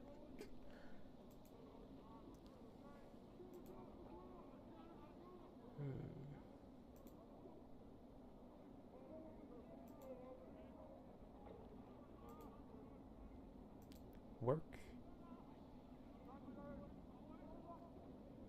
I would love to become one of the Sisterhood. Thank you for asking.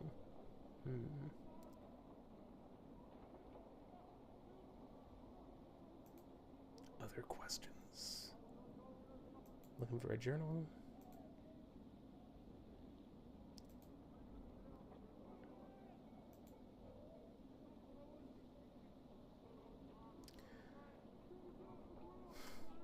Chief, can you sports me some jink? It's been a long time, it has. I'm not even going to ask how you intend to accomplish this. The Mimir. Talking encyclopedia. Excuse me.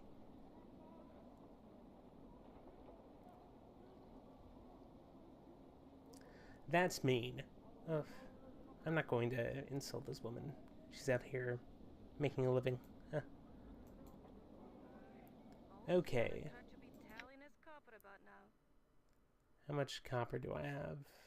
Answer is probably not much, come to think of it. 1! I have a copper piece. Well, you know what? We got out of the mortuary. That's a pretty good place to stop for now, at least. Whoa, this guy's still aggressive, huh? That's outrageous. Let me just enter this room, just to make sure when I load the game, it's not... Okay.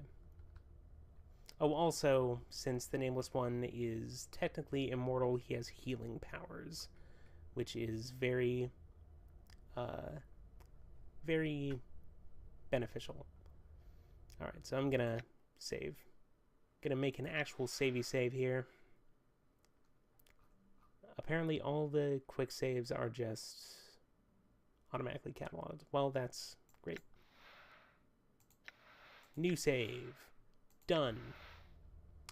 I am awesome. Okay. And now I will switch over to this. And I'll play us out for something else.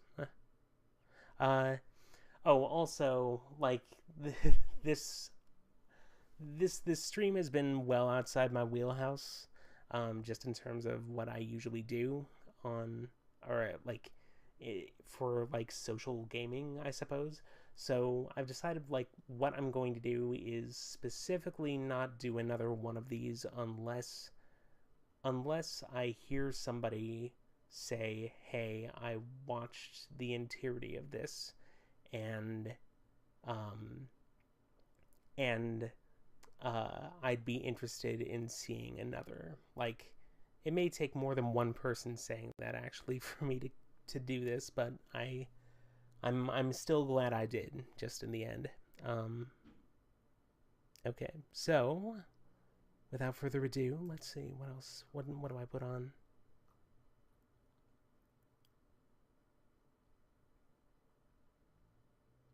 Aha.